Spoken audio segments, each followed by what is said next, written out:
quick note on ages and stages. One of my passions is to study development and ages and stages and understanding why kids do what they do. You need to realize there are many different theories and philosophies and strategies out there, but child development is pretty solid in understanding what kids do and why they do what they do at certain stages. When we talk about developmentally appropriate practice, there are 3 layers to it. The first one, DAP, is developmentally appropriate practice. This part of the understanding of ages and stages will simply be just what we think kids should be doing at approximately that age. For example, we know that children, quite often between 6 months and 18 months, they'll start walking.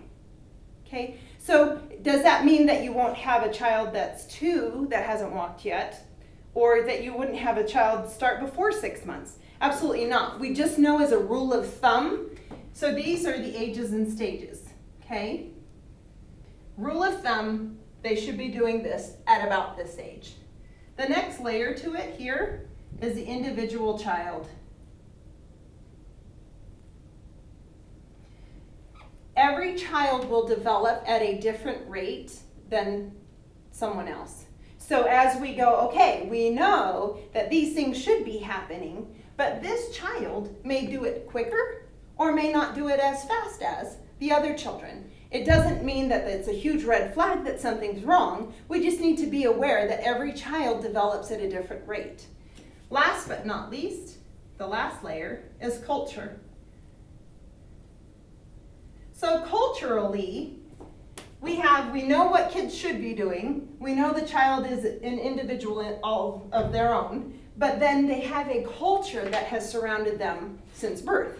Now the culture could be ethnicity, it could be family culture, it could be community culture. And so just making sure that we understand wherever you read your theories and understand, different methods and strategies, pedagogy for all these different theorists and such, keep this in mind.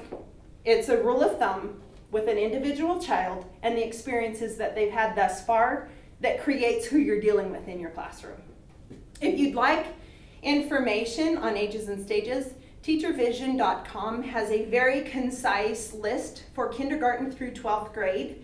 They'll talk about skill sets for that. It'll say first grade skill sets or first grade attributes of children in first grade, and it's fabulous just as a quick go-to resource. Although children have development that explains their behavior, you have to remember there's always a reason for what they're doing, but there's never an excuse.